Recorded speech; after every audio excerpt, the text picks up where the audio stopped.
Boa noite, pessoal. Vamos começar aqui agora com o Magno aqui, fazendo a primeira apresentação dos projetos de transferência de calor.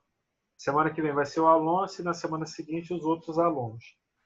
Com a palavra, então, Magno. Pode começar, Magno. Vamos, primeiro, boa noite a todos que estão assistindo, né? Vamos falar da utilização das aletas em placas eletrônicas. As aletas, né, elas têm a utilização para dissipar o calor. Isso em ambiente de ventilação natural. Também você pode ter essa dissipação forçada através de coolers, ventoinhas, ou outros meios que possa ter uma troca de calor mais rápida e eficiente. Então, né, nós temos a utilização dela na indústria aeroespacial, na indústria automotiva, refrigeração, principalmente na parte de transporte, em ar-condicionado, geladeira, e em qualquer outro objeto que você precise fazer uma troca de calor eficiente sem gastar muita energia para poder fazer isso. O slide. Aí, né, por que utilizar a aleta, né? Para poder reproduzir equipamentos de troca térmica mais eficiente. E também para reduzir o tamanho do equipamento. Porque se não fosse pela aleta, você teria que ter um equipamento gigantescamente grande para poder ter uma troca de calor. Um exemplo disso que nós temos é na própria geladeira. Na geladeira, na parte de trás, é aquela gradezinha que a gente gosta muito de usar para secar roupa, né? Ali é o trocador de calor dela. Por isso que não se deve colocar a roupa atrás da geladeira, porque ela precisa trocar o calor ali com o ar do ambiente. E se não fosse as aletas tipo redondas que tem ali atrás, você precisaria ter mais de 1 quilômetro de tubo para poder ter a troca de calor eficiente ali. Até que você olhar para a geladeira, você vai ver que o tubo faz zigue-zague e tem as aletas tanto na parte posterior quanto na parte anterior do tubo, para poder ter essa troca de calor com o ambiente. Muda, por favor. Bom, continuando, né? Aí, os trocadores de calor, os melhores materiais para ocorrer essa troca de calor são o alumínio e o cobre. Por isso que em ar-condicionado, por exemplo, você vai ter serpentina de alumínio ou serpentina de cobre. Além também serem mais baratos. Por conta disso, você vai utilizar também placa de ar-condicionado, em placa de computador.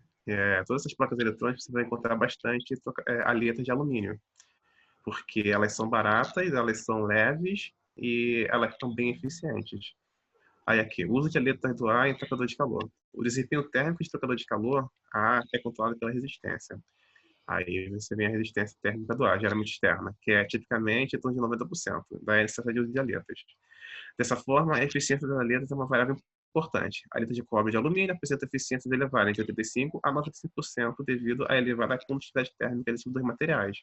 Ou seja, eles dois têm as melhores condutividades térmicas por preço. Outro material que seria interessante, né, seria utilizar o ouro, né? Mas acho que o ouro ele é um pouquinho caro para poder fazer essa troca de calor. Por isso que você, até mesmo em fio elétrico, a propriedade elétrica dele, você vai usar o cobre ou o alumínio. Muda, por favor. Aí nisso nós temos aqui as placas eletrônicas, né? Porque como é que vão surgir essas placas? Elas começam no início do século XX, eu não vou ler isso não, porque é um texto gigantesco, né? Elas começam sendo desenvolvidas no início do século XX. E elas são... O Thomas Edison ele usa alguns experimentos químicos de galvanização dela, né? Mas em 1913 que você tem o método de impressão, que quem fez escola técnica, aula de eletrônica básica, você aprende a corroer placas com ácido, que esse método foi patenteado em 1913. E a partir daí você consegue conduzir a corrente elétrica pela placa. E nisso você começa a colocar objetos que conduzem a eletricidade ali e, por consequência, começam a gerar calor. E você precisa ter um meio para poder ter essa troca térmica, né? Porque chega um momento que o calor é tão grande que se você não tiver nada para dissipá-lo, você derrete a placa ou derrete o componente. Principalmente na Segunda Guerra Mundial, né? Que como sempre tudo acontece depois de uma guerra, você teve a necessidade de dissipadores de calor em placas eletrônicas para poder ter sistema de mísseis, para poder sistema de defesa funcionarem, para o homem poder ir para a Lua. Tudo isso começa a surgir a partir da Segunda Guerra Mundial, esses estudos. Vou para a próxima, por favor. Aí, com o passar do tempo, as placas foram se sofisticando. Antigamente, você tinha muita válvula, válvulas eletrônicas em placas. E com isso, você tinha processadores gigantescos de mais de 3 metros, 3 metros quadrados para poder processar 1 mega, ou até menos. Aí você vem a era dos transistores, que é na década de 80. A revolução, né, vem com o silício, né, por isso que o Vale do Silício ele é conhecido até hoje. E a revolução vem com os triacs e o diac, que são 2 tipos de resistores que são encontrados em placas eletrônicas. Eles servem para, além de conduzir melhor a eletricidade, né, eles protegem o sistema de sobrecargas. Só que, com isso, eles geram calor, porque como eles estão ali, né, fazendo o controle da corrente elétrica na placa, então você tem ali uma alta concentração de elétrons, e com isso você tem uma resistência térmica acontecendo. E para isso foi necessário, então, a criação de placas de aletas para poder dissipar esse calor na placa. Muda, por favor? Aí, com isso, nós temos alguns exemplos de aletas. No primeiro exemplo, temos as aletas retangulares, que é o exemplo básico, né, que nós temos, que é a aleta retangular em uma placa de alumínio. Depois, nós vamos ter uma segunda demonstração de aletas, que são aletas para processadores, e já começam a ficar mais complexas. Não são apenas placas, aletas colocadas em uma placa, elas precisam também ter uma angulação para que o ar possa entrar e sair e causar o resfriamento. Na linha de baixo, nós já vamos ter já uma aleta aqui com uma ventilação forçada. Isso aí é uma placa de vídeo. Essa terceira figura embaixo aqui da esquerda para a direita, isso. Ela é uma placa de vídeo e ela tem um processador nela. Só que um processador de placa de vídeo gera muito calor. E a ventilação natural, ela não consegue dissipar esse calor. Então, é necessário ter um cooler ali, uma ventoinha, para que esse calor possa ser dissipado e, com isso, você não queime nenhum dispositivo e nem a placa. E o último exemplo ali é uma dissipador de calor em cima de um processador normal. E você vê que esses processadores também são novos, né? Então, eles não são antigos, quer dizer, por isso que essa placa ela não tem ventilação forçada nela. Mas aí você consegue ver uma aplicação prática para as aletas em uma placa eletrônica. Muda, por favor. Aí, como nessa vida nada se cria, tudo se copia, né? Nós temos aqui um exemplo de um exercício utilizando, né, essa placa, aletas retangulares. Determine a porcentagem de aumento de diferença de calor associada com a colocação de aletas retangulares de alumínio. Aí nós temos aqui o cada alumínio, né, que é 400 watts por metro Kelvin, e uma placa plana de 2 metros de largura. As aletas têm 100 milímetros de altura e 1 milímetro de espessura, e a densidade de colocação é de 250 aletas por unidade de comprimento da placa. As aletas são igualmente espaçadas e ocupam toda a largura da placa. O coeficiente de película do ar sobre a placa, sem aletas, é 40 watts por metro quadrado Kelvin, enquanto que o coeficiente da película resulta na colocação de aletas, é 30 watts por metro quadrado Kelvin. Aí, desprezar, né, as paradas ali. Aí nisso, obrigado, as áreas laterais das aletas. Aí nisso nós temos aqui uma resolução que eu peguei na internet de um professor de física que eu tenho aí, onde ele vai nos dar aqui a área, né? Vai dar o coeficiente de película. A área ela é feita aqui 2 por 2, então dá 4 metros quadrados.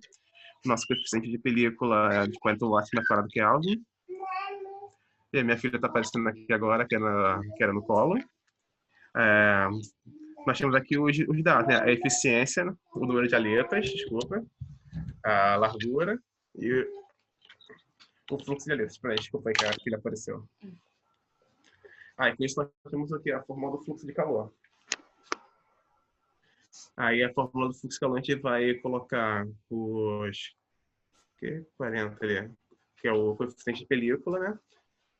É isso aí. Aí eu vou utilizar o coeficiente de película vezes a área vezes ΔT. Isso aí, ΔT. achando um fluxo de calor de 160 ΔT. O ΔT ainda não sabemos o valor ainda, então vamos procurar ele mais à frente, né? Temos só o fluxo de calor. Aí o fluxo com aletas.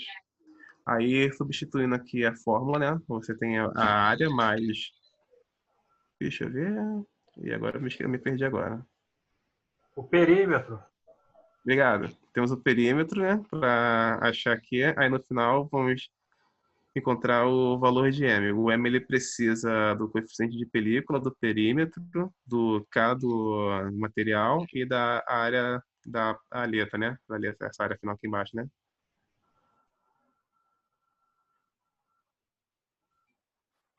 Essa área aqui depois do isso. Aí você vai precisar dessa área, essa área de T aqui, ó, área da aleta, né? É a A área área da aleta. total da aleta. Ah, tá.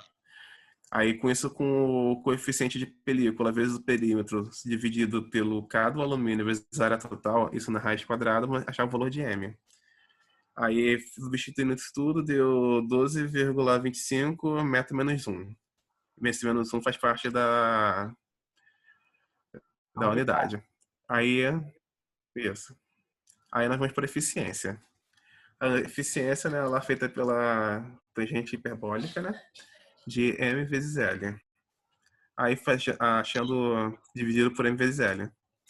Aí o M nós já tínhamos achado no anterior, o L deu 0,1, isso achando esse valor todo, uma eficiência de 68,66%. Aí embaixo nós temos a área da aleta e a área da placa. A área da placa é o AR, que é igual a 4 mais 250, que foi encontrado no anterior, vezes 2 vezes 0,1. Então a área da placa são 3,5 metros quadrados. E a área da aleta é igual ao perímetro vezes o comprimento. E nisso nós temos a área da aleta de 100,05 metros quadrados. Muda, por favor. Com isso, nós voltamos para o fluxo de calor.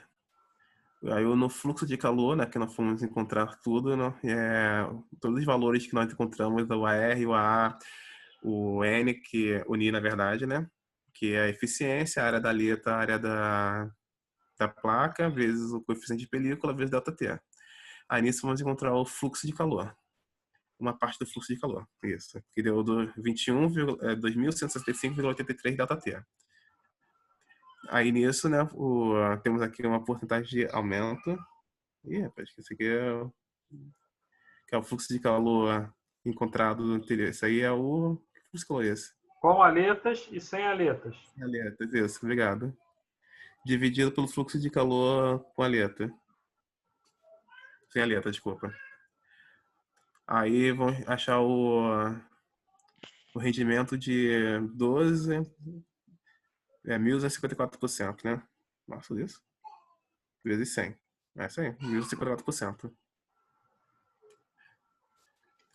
E nisso, só que tem uma coisinha aí que eu tava dando uma olhada, é que esse rendimento para placa, ele não é muito bom, ele é um rendimento fraco, de 68%.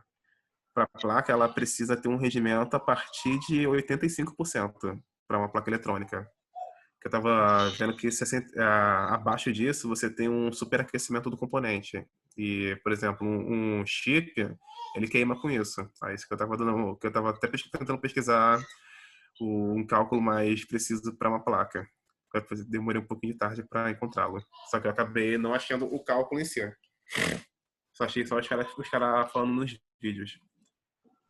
Não, realmente, quando você tem um rendimento próximo a 50% de eficiência, na verdade, tu está tendo no limite para poder ter algum problema no seu componente. O legal da sua eficiência é estar entre 80 e 90 e poucos por cento, né? Aí você vai estar extraindo o máximo possível. Quando você tem uma eficiência pouca, vai ter um rendimento baixo, consequentemente, problemas mais sérios virão aparecer no caso do seu aí nas placas eletrônicas. Ok? Nesse caso aí, a gente está provando com esses cálculos que você precisa ter uma ventilação forçada no dissipador de calor.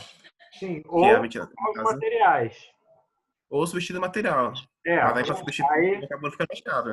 aí o que que tem que acontecer, ó? Aí, ó, no problema, deixa eu botar aqui. Aí o que que você tem que fazer? Ou aumenta as espessuras dessas aletas, aumenta a unidade de aletas, quantidade de aletas, ou pega um material onde a condutividade é menor. Enfim, aí você vai ter que ver qual que vai ser o custo-benefício melhor para você. Se é o Geralmente eles botam material, a ventilação forçada já, porque sim, você mantém as valhetas do jeito que tá e só bota o ventiladorzinho em cima. sim, mas aí tu vai ter o mesmo gasto também do ventiladorzinho. É, Aí mas aí teria o que ver ali qual. entra no gasto E energético da assim, placa. você teria que ter um ventiladorzinho direto nele. Não, é que os computadores fazem. É. Aqui por exemplo, a placa quase todas as placas de alto rendimento tem um ventiladorzinho que tem um cooler em cima. Uhum. É engraçado que eu tava até vendo isso, que placa de ar-condicionado não tem. Placa de Sim, sim. ar-condicionado eles trabalham com É, por aleta. isso que teoricamente tu vê que todos os supercomputadores eles estão em salas altamente refrigeradas para não superaquecer. Né? E aí, Sim, sim, é isso mesmo. E é isso, certo? ó, Alonso, tem o que alguma é pergunta isso? para o seu colega?